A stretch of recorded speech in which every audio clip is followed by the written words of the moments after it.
Welcome to Coffee, Lipstick, and Real Estate. Grab your favorite drink and put on your best lipstick and get comfy because we're diving into all things fun and uplifting. Today, we're tackling a critical topic in the world of home buying, the final walkthrough. Well, we will share some eye opening stories about the pitfalls of skipping this essential step. Whether you're a seasoned buyer or just curious, you won't want to miss this. Now, to kick this off, let's hear from Christine Boysen because I know she always has a great story to share. Can you share your most memorable pitfall through a final walkthrough and how it impacted the closing process? So I did a walkthrough for a buyer on a home that was an investment property. It was a twin home, and I heard something dripping, not a good sign. Couldn't find it. Opened the basement door, and in the basement, I looked at the bottom of the steps and the wall as you go down the basement, and the wall that you face right in the corner was a little drip of water, like kind of a little stream, like a low flow stream coming in the crack. And I thought, well, where's that coming from?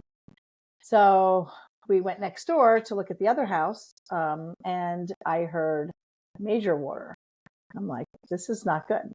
Opened the basement, and I could only go down about 4 steps because the basement was filled with water up past the furnace, halfway up the furnace, up the steps, and it sounded like Niagara Falls coming in there. Walked down the basement, looked, the entire basement is flooded. I'm so nervous to take another step and dip my toe in. Well, let me tell you, I was like, what is going to be floating in here? And there's no lights, so I'm using my camera, cell phone. You didn't camera, go you didn't go in. No. But I turned my camera and I looked, and I could see the main water line coming in from the city was just gushing water. And I was like, what the heck happened here? So naturally, I'm like, 911 to the listing agent. We have a problem, Houston. So he's like, what? He's like, he texts me, he goes, can you get in there and turn it off?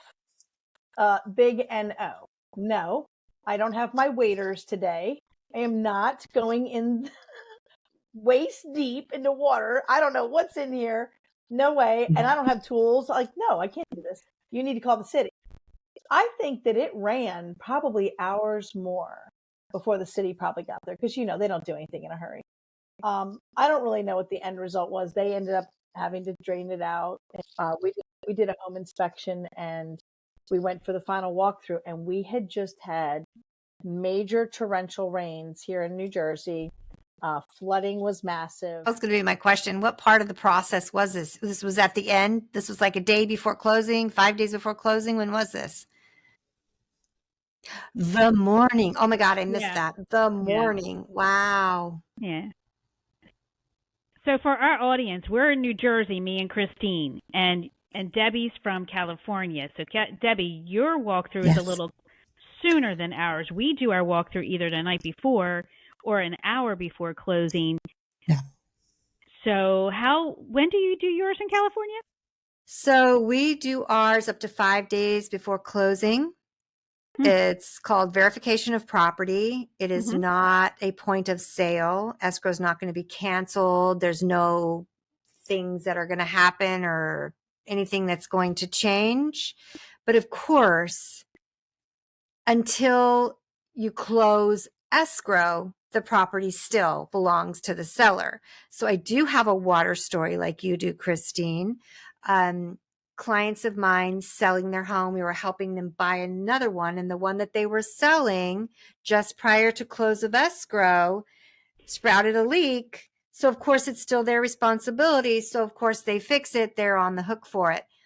I've never been in a situation or heard of a situation where the seller is handing over money to the buyer to repair or do anything. It's always on the seller until the close of escrow.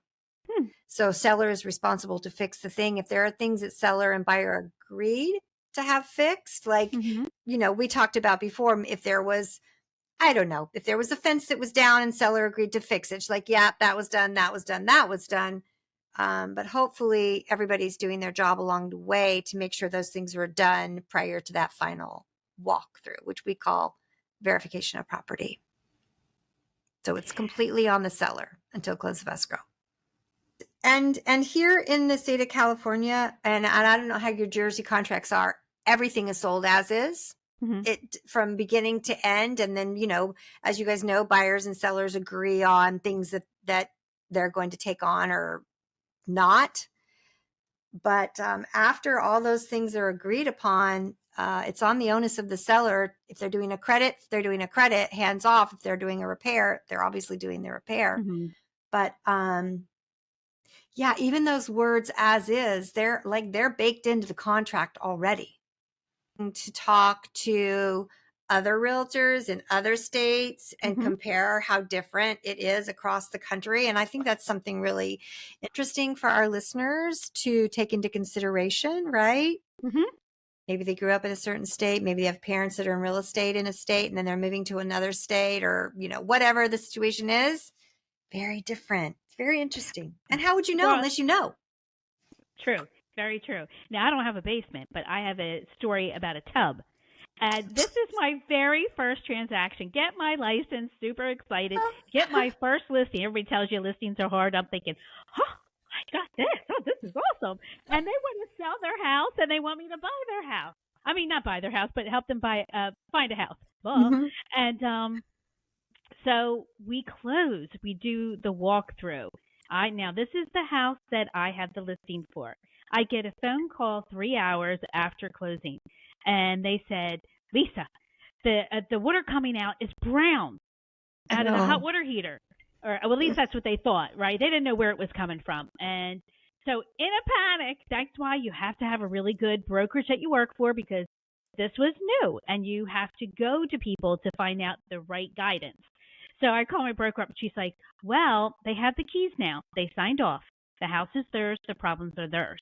They cannot go back to your clients over brown water coming out of the pipe. So then I had to go back. So I breathed. I was fine. Okay, so let's help them out. I said, you call the water company. Are they doing something on the side outside that would cause the brown water?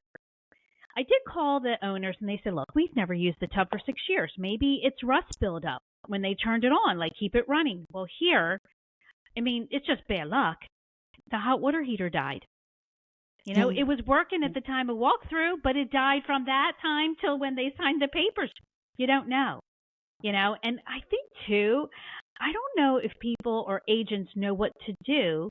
At the time, I didn't know to turn the hot water on to see if it has hot water, but you're supposed to. And I don't know, Deb, you can tell me, Christine, you could tell me if you, do these things, but do we run the dishwasher? Do we run the washing machine? Do we turn the hot water? Do we turn everything on like a home inspection? No, that is the job of the home inspector. At least it is here in California. And of course, and it's got to be the same in Jersey, where all utilities have to be on during the escrow. Yes. All of them have to be on. That would include water, of course.